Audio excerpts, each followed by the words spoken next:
Hello my dear friends, welcome to defence Tayari. बच्चों, हम concentration terms की वीडियो लास्ट वीडियो में हमने स्टार्ट किया था, तो दो हमने टर्म्स सीखी थी। आज हम बात करेंगे मोलैलिटी के बारे में। ठीक है, इसको रिप्रेजेंट करने के लिए आप स्मॉल m का यूज़ कर सकते हो। देखो, कैपिटल M हम किसके लिए करते थे? मोलैरिटी के लिए। ठीक है, मोलैरिटी, और ये लिटी है तो यहाँ पे आप स्मॉल m यूज़ करोगे। अब बात कर लेते हैं इसके छोटे से डेफिनेशन की, जो क्या कहता है, molality is equal to number of moles of solute. ठीक है, तो number of moles of solute को हम कैसे लिखेंगे? सबस्क्रिप्ट की फॉर्म में, फॉर्मूले की फॉर्म में लिख लेते हैं। That is number of moles of solute divided by weight of solvent. तो सॉल्वेंट के लिए मैंने सबस्क्रिप्ट बताया था A। ठीक है, और ये किलोग्राम में है। ये जो वैल्यू है ये किस में है? किलोग्राम में। ठीक है, अब आगे चलते हैं। देखो, अगर ये यहाँ पे अगर आपको ग्राम में दिया होता तो आपका फॉर्मूला कुछ ऐसा हो जाता भाई, अपॉन 1000 कर देते तो वो 1000 ऊपर चला जाता अगर ये ग्राम में वैल्यू होती तो। और इसके अलावा मोलैलिटी, आप देखो नंबर ऑफ मोल्स को कैसे लिख सकते हो भाई? Wait of solute divided by the molecular weight of solute into में 1000 divided by weight of solvent in grams. ठीक है, तो ये फॉर्मूला हो गया आपका किसका? मोलैलिटी का। एम आई राइट? अब हम एक छोटे से न्यूमेरिकल से बात करते जो बहुत ही आसान सा क्वेश्चन है। कहता है कि जो मोलैलिटी है 1 किलोग्राम H2SO4 सॉल्यूशन है। ठीक है, और उसकी जो मोलैलिटी है वो दे रखी है आपको 9 मोलल दे रखी है। This is molality. तो आपसे पूछा है, आप फाइंड आउट करके बताओ mass of solute, find out करके बताओ सॉल्यूट का मास फाइंड आउट करके बताओ। और यहाँ पे जो सॉल्यूट है वो हमारा H2SO4 ही होगा, क्योंकि H2SO4 सॉल्यूशन के अंदर है। ठीक है, तो सॉल्यूट का क्या फाइंड आउट करके बताना है? हमें मास बताना है। तो कैसे बताएंगे भाई? देखो, सॉल्यूशन भाई, मोलैलिटी का फॉर्मूला यहाँ पे m आपका कितना दे रखा है? 9 इज इक्वल टू, भाई हमें x मान लेता हूँ मैं मास ऑफ सॉल्यूट को, जो मुझे नहीं पता, divided by molecular weight of solute. तो H2SO4 का वेट कितना है? 98 इनटू में 1000 डिवाइडेड बाय, भाई यहाँ पे देखो आपका जो मास होगा, वेट ऑफ सॉल्वेंट होगा, वो कितना होगा? That is 1000 minus x। ठीक है, आप इसे सॉल्व करोगे x के लिए तो यहाँ पे वैल्यू आ जाएगी 4.69 ग्राम। सॉल्व करके देख लेना x के लिए और आपका आंसर आ जाएगा। ठीक है, आगे चलते हैं। इसके बाद हमारे पास आता है relationship between molarity and molality. ठीक है, मोलैरिटी और मोलैलिटी में क्या रिलेशनशिप है भाई? कैपिटल M और स्मॉल m के अंदर हमें रिलेशन बतानी है। तो एक छोटा सा फॉर्मूला है जो आप लिख लो।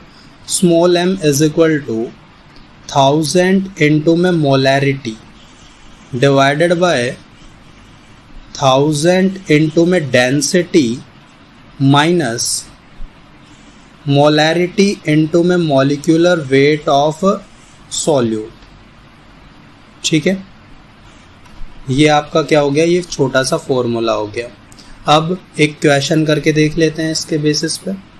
तो क्वेश्चन कहता है कि जो डेंसिटी है वो आपको दे रखी है 1.02 ग्राम पर मिलीलीटर, और आपको 2.05 मोलैरिटी, इतना सॉल्यूशन की मोलैरिटी दे रखी है। एसिटिक एसिड प्लस वाटर का एक सॉल्यूशन है। ठीक है, और आपसे पूछा है कि आप इसकी मोलैलिटी फाइंड आउट करके बताओ। इसकी मोलैलिटी हमसे पूछी है। सवाल समझ में आ गया? तो यहाँ पे देखो सॉल्यूशन, हम सॉल्यूशन कैसे कर सकते हैं भाई? सबसे पहला सॉल्यूशन करने का तरीका है डायरेक्ट, आपको फॉर्मूला यदि पता है तो m इज इक्वल टू क्या होता है भाई? 1000 इंटू में molarity divided by the 1000 into में डेंसिटी माइनस मोलैरिटी इंटू में molecular weight of the solute. तो यहाँ पे सिर्फ आप जस्ट वैल्यू रखो, आंसर आ जाएगा आपका। भाई 1000 इंटू मोलैरिटी कितनी दे रखी है? 2.05, 1000 तो 1000 है, डेंसिटी आपको गिवन है दैट इज 1.02 माइनस ये कितना दे रखा मोलैरिटी 2.05 इनटू में मॉलिक्यूलर वेट ऑफ सॉल्यूट। तो एसिटिक एसिड होता है, एसिटिक एसिड CH3COOH जिसका कितना होता है 60 होता है।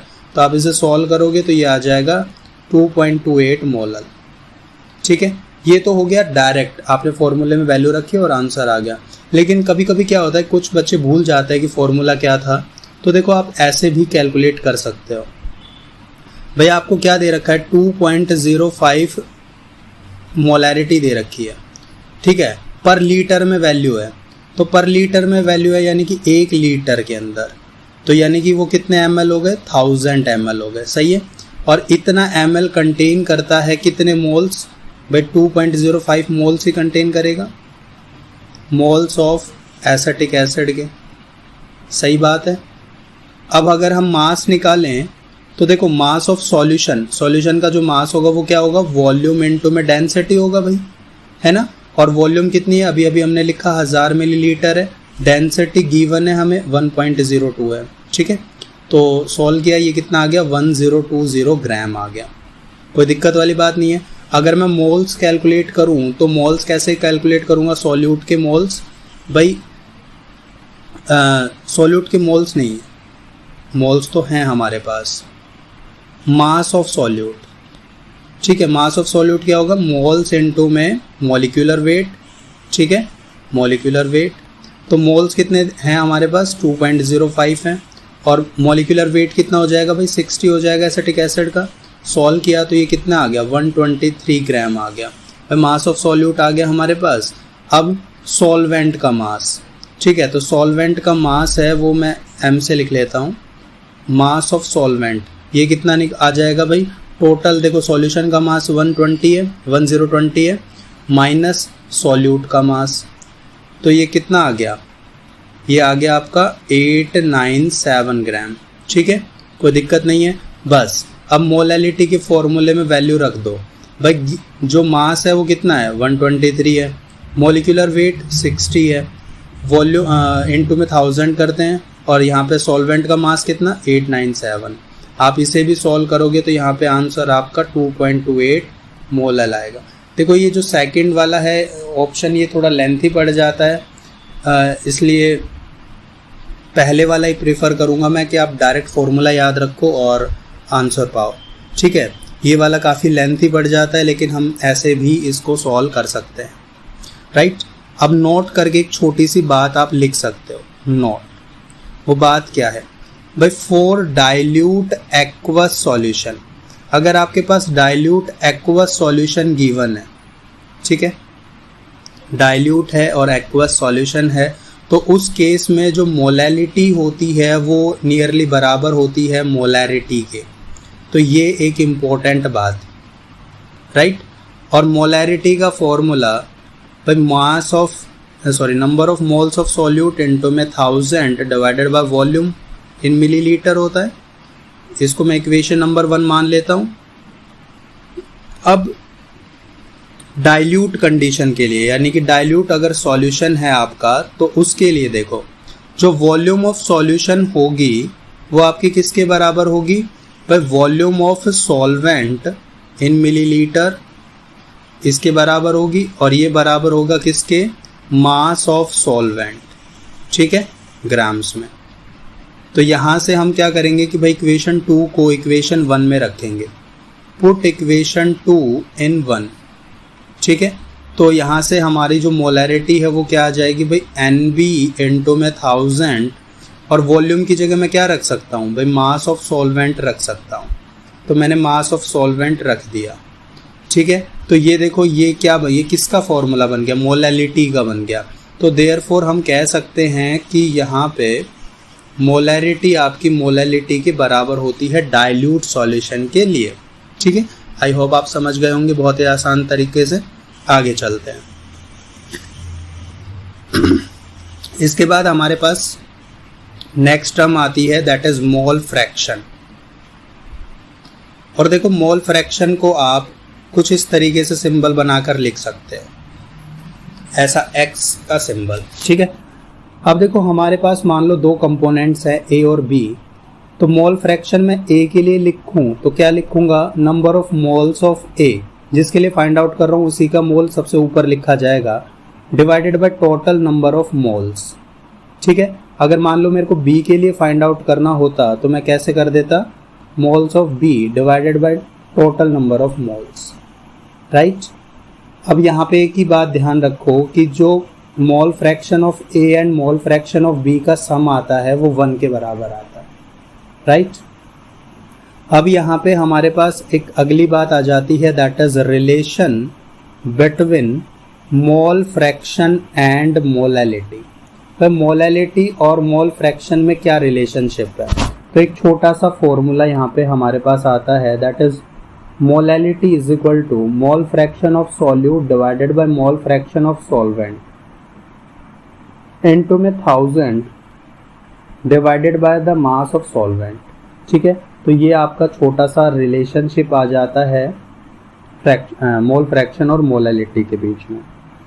अब हम एक क्वेश्चन करते हैं, तो क्वेश्चन कहता है हमें कि मोल फ्रैक्शन ऑफ I2, ठीक है, मोल फ्रैक्शन आपको गिवन है I2 in it solution benzene के सॉल्यूशन में। ठीक है, तो मोल फ्रैक्शन कितना है आपके पास, 0.02 दे रखा है और आपसे मोलैलिटी पूछी, क्या पूछी है, मोलैलिटी पूछी है, फाइंड आउट करके बताओ।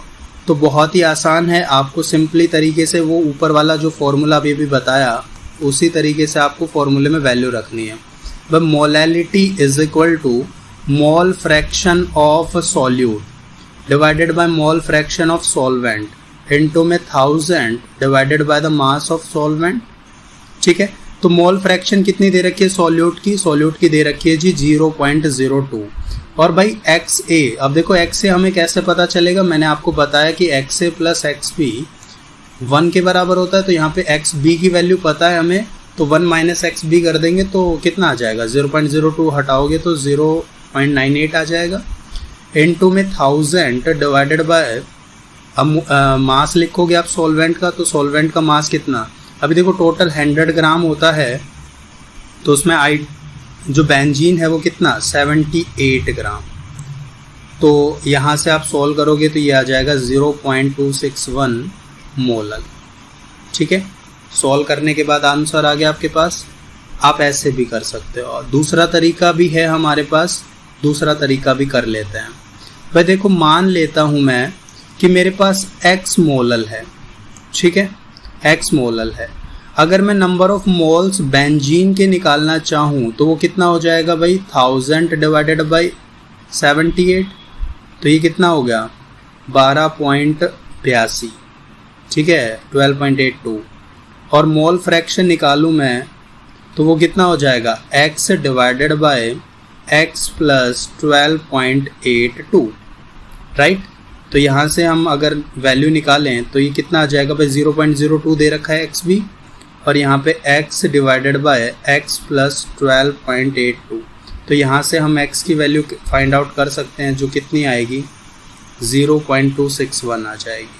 ठीक है, तो इतना ये क्या आ जाएगा, मोलल आ जाएगा, राइट। आप ऐसे भी सॉल्व कर सकते हो या फिर आप डायरेक्ट फॉर्मूला याद रखो, तो डायरेक्ट फॉर्मूले से हमारे पास आंसर आ जाएगा। ठीक है, अब हम अगली वीडियो में सीखेंगे परसेंटेज वॉल्यूम की सारी बातें। ठीक है, परसेंटेज वॉल्यूम सीखेंगे हम, वॉल्यूम स्ट्रेंथ के बारे में सीखेंगे। तो आपकी थोड़ी बहुत कंसंट्रेशन टर्म्स बची हैं जिनको हम नेक्स्ट वीडियो में कवर कर लेंगे। ठीक है, मिलते हैं नेक्स्ट वीडियो में। Thank you so much.